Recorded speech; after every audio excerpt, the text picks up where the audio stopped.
কথা বলে কি করছো? All right, guys. I hope I'm clearly visible to all of you and clearly audible to all of you. My name is Tubda Tamu, and this is the day 23 of recording daily videos for scheduled 75 days. I hope you guys are doing absolutely well in your life, and may God bless all of you and all your efforts. Today, we will talk about brain drain theory. And when I say brain drain, you all might be also able to relate with the drain of wealth theory given by the Dadabhai Noraji, right, in his prominent book that is Poverty and Un-British Rule in India. And it was published in the year 1901. However, today we will be talking about drain of our brain, our Indian brain, that is also known as brain drain, not about the drain of wealth. Now, let me explain you a little bit what drain of wealth and brain drains. What are the differences between this two? Firstly, when we see drain of wealth, right, it means the amount of the resources, money, or everything that is lucrative that was looted by colonial British in colonial era, right? And Dadabhai Noraji have perfectly explained it in Drain of Wealth Theory in his book, which was published in 1901, that is India and Un-British Rule in India, you know. And drain word itself is you squeeze something, right? You squeeze something in order to get profit or benefit from other country, right? So today, now let me tell you what brain drain is. So brain drain is an activity of migration of educated people, or for that matter, not just white collar but also blue collar jobs, and also about, if I have to talk about elite section of the society, they move from one country to another country for better opportunities and standard of living. So that this is what brain drain means, and it, you know very differs from the drain of wealth, although this comes down to the same line, because draining wealth and draining human resource, which here brain drain means, is in a way very similar. Ultimately, in long run, when you take human resource, you squeeze that person potential, and the other country use it to their best in order to grow their economy, maybe in sector of technology, right, in manpower, or any MNCs could squeeze their potential and use it to their best for the other country's economy, right? And this concept has both advantages and as well as disadvantages. In this video we will look deeply into the all the positive and negative aspects of moving from India to overseas. In contemporary times, we can see a lot of workers, blue collar and as well as white collar jobs. There's a lot of immigration from our India to overseas, specifically Middle East, right? So what is the reason behind going to Middle East? What is the reason of settling and getting green card in some country, right? So today we'll discuss all the positive as well as negative aspect of this brain drain.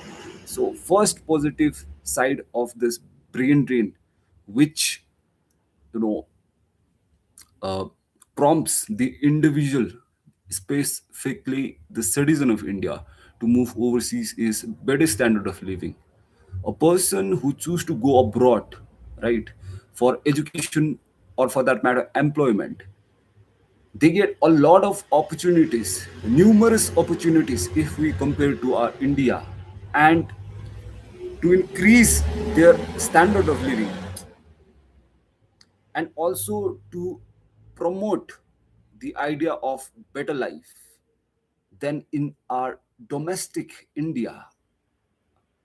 It's really, for their own personal gain, they move out there for their own standard of living. And in a way, it is right. Also, in a way, it is, you know it's not fair, because the country which you're born in, you're leaving that country for the better standard of living. But in today's world, everyone is selfish and driven by their own, they have their own eggs to grind, right? So on that note, this point becomes a very valid point, because everyone is in search of better standard of living. Everyone wants their family to eat well, everyone wants their family to wear well, right? Everyone wants their family to have a good shelter. So in order to get a better standard of living, rather than being in domestic country, they move overseas. All right, so that is the first point, and very valid point, I would say. And second is opportunities for higher education and as well as for employment, right? Many prominent educational institutions like Harvard, right?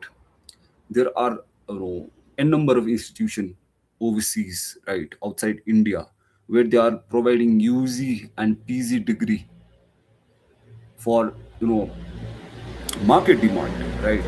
They train the student in a such a way that they are easily placed, right? And where there is demand and necessity, obviously the student who would choose to pursue a course in that, university, or for that matter, college, right? So Indians will sift or outlook the Indian colleges, right? And that is the very reason they move abroad and they go for their higher education, right? Because they get immediate employment, and they definitely will be paid handsome salary or packages for that matter. And that is one reason that they move overseas for their higher education and employment. Again, a very valid point. And third is pay more in Western societies or Western countries. There is more pay if we compare to India. Forget about more pay. The currency value of India is, I think, just, you know 90 rupees. I, as far as I know, 2025 as of now, the currency value might be between 89 to INR 89 to 90 rupees per dollar, right? So forget about the pay. When there is a huge margin between the currency of, I'm not just comparing it with US, there are a lot of countries apart from US, specifically in Middle East, where the currency value is very high if we compare it to India, right? So on that very note, the person, right, would love to work in even hazardous condition where they are getting paid so well, right? So that's again a big driving factor pushing Indian citizen to overseas, right? That is there. And demand for Indian national in Western nation. It is said that developed countries entrepreneurs are more focusing on innovation, but they are not working. So they hire hardworking Indians, Indian nationals, for their working staff who have graduated from IIT, NIT, right?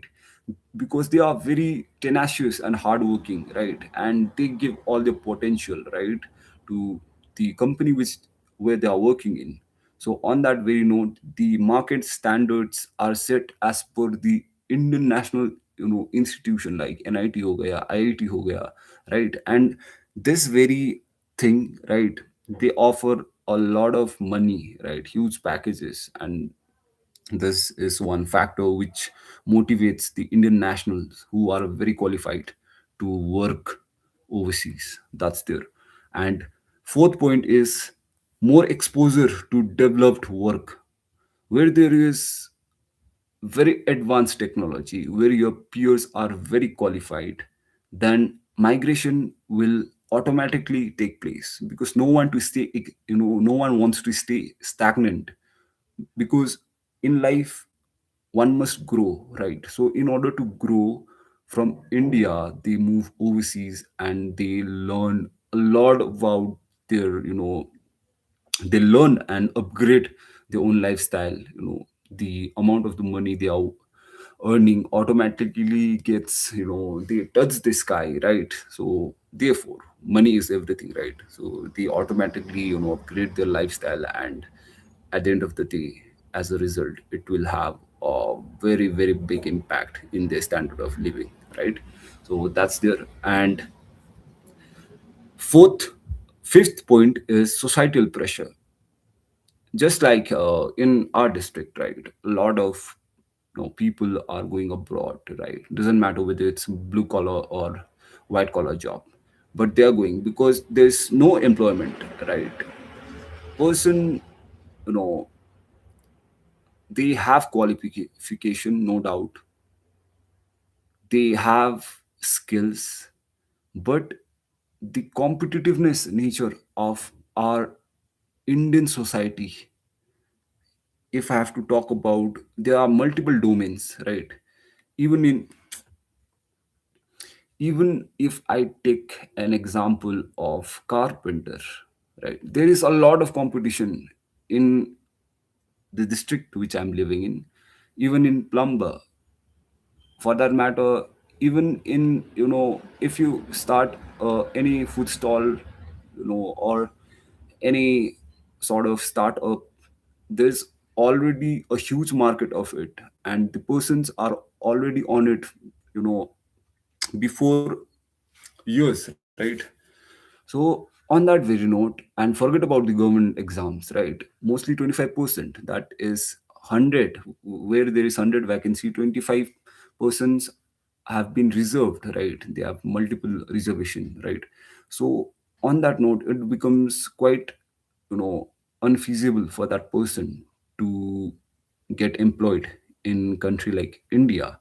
So on that note, the society also have a, gives a pressure to that person to move abroad. And where they move abroad, when they move abroad, they can at least earn their living.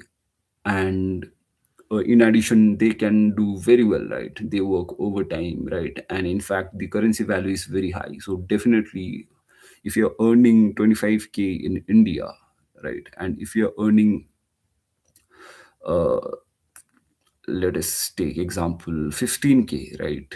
At the end of the day, when you exchange the money, the amount would come around, I'm not being very specific, although this is a very generic statement, but you would be earning about 50K overseas, right? So that's there. Now the last factor which drives the Indian citizen to overseas is easy migration policies. Getting passports and visa are now simplified, and a lot of person make working visa. Some go out as a student, using student visa, right? Everything has become very easy, right? And with this online thing, you get a lot of broker, right? You have a lot of consultancy agency, right, which will promote you to migrate, and giving you a lot of gimmicks, like you would earn in lakhs, right? You will change your life in next 5 years. So all these factors really drives a person who has been unemployed for 2 years, 3 years crazy to go to opt for all these opportunities and avail it, right? So those were all the pros, right? Now we will go into the negative factor of brain drain. Now we'll understand how this brain drain will impact our very nation. First is, brain drain is taking India's brain. Brain drain is taking our India's brain, the very brain which is a main component of our body. and so for our state India, right, and so for our nation. When I say state, I'm referring to a country, all right. So if a country brain is malfunctioning, then definitely not everything will work, you know, voluntarily with whatever your mind and brain thinks, right? I'm giving a very, I don't know what kind of example it is, but your brain must be, sync with the mind and, all your body parts, right, in order to perform good. So in this case, when there is brain drain and when there's a lot of migration of Indians to the other nations or the nation states, the country loses its potential workers, right, and entrepreneurs who can develop the Indian government very well, right? Because when you work, right, then the country economy boost, which helps the government to, create a framework or a policy, seeing their budget, right, because they will have a lot of money when the economy grows up, right.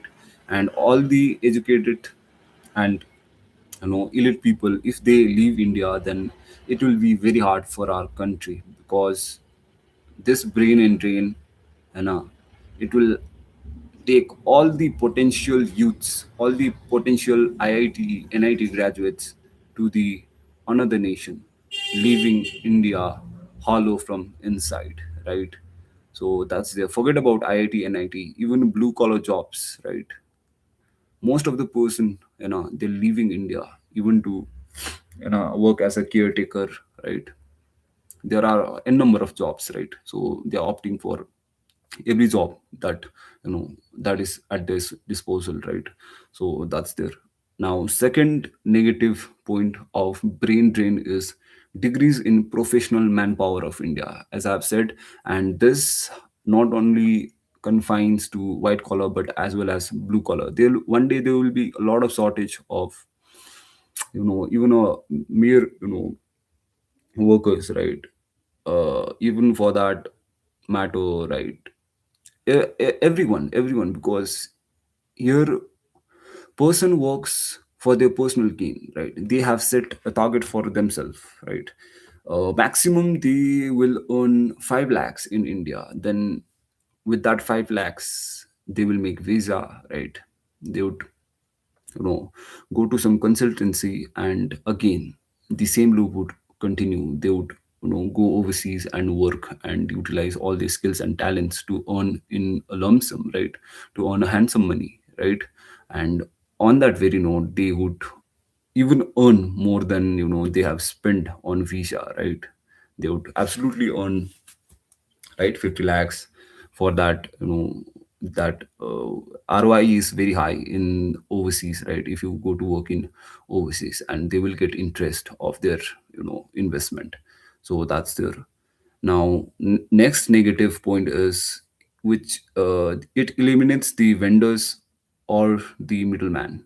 Since the bank account credit will take place directly without any involvement of cash, the middleman will be eliminated, and there is no scope of corruption. Arey yaar. Hold on, guys. Just give me a minute. All right. I'm so sorry to, so sorry for the inconvenience. I quite diverted from the topic. So next negative point is, if Indians can develop the foreign nation, then why not India, right? So it is said that USA economy is growing because of Indian participation, Indian potential participation. If that is the scenario, right, then they can also make India progress, and immeasurably, our economy can grow if all the Indians confine themselves within the borders and work in aspects of technology, or for that matter, any sort of, department where they are excelling in foreign, right. So that's there. And fourth negative point is, India will always remain a developing country if there is a lot of brain drain in this 21st century. With the decrease in economy, there will be poor health, right? Poor sanitation and poor infrastructure in India. People will not be treated well, which will automatically, hamper the normal citizen of India and as well as the government of India. Thus, the economy must keep on developing slowly and steadily. But with this brain drain theory, I am afraid, but it's very hard because maximum, not just in our district, not just in our state, but pan India, everyone is moving abroad for better opportunities and better money, right? So that's there. And fourth or fifth negative point is the country's human development index, which is HDI, will fall very drastically without the potential entrepreneurs and laborers. The country will face a decline in economy as well as there will be a lot of shortages of the labors, right? So that's there. So in conclusion, what I would like to say is, for personal gain, right? Everyone is driven by their own agenda in this 21st century, right? So India will, slowly become weaker if this brain drain happens in a massive, in massive numbers. So definitely, one must go abroad, right? One must work abroad. It is the fundamental rights, right, which our constitution guarantees. But I think this is an X to our own knee, right? Because we are born in India and we must work for India, right? So that's from my side. And in summation, it is important, right, that this brain drain must be stopped because this can be done with, you know government, by giving more opportunities to the talented and skilled people, to the qualified people, right? And the educational sectors must also be developed, thereby providing career growth, right? Although we have seen NEP, right? Um, let's see how well, you know it will result in near future, but that is one initiative by government to make career and skilled developed oriented courses for the school student as well as for the college student, right? And yeah, as I have said earlier, there must be good career opportunities, good job opportunities for Indians, right? And also there must be a lot of, again, infrastructure development in terms of education, where students can avail the courses, right, which will get them employed itself in India with the high salaries, right? So that this brain drain do not escalates, right, in near future. If this escalates, then believe me, India will not stand where it is right now. And it's a sad reality, but again, no, comments, because everyone have their own story behind, right? Not everyone is, I think, proud to work abroad, right, being the citizen of India. So again, so that's again, right, that's there. And uh, guys, time to wrap up this video. Thank you so much for watching this video. If you've been till the end, your attention span is great. I absolutely appreciate it. Thank you so much for being with me. May God bless all of you and all your efforts. Jai Hind, and thank you.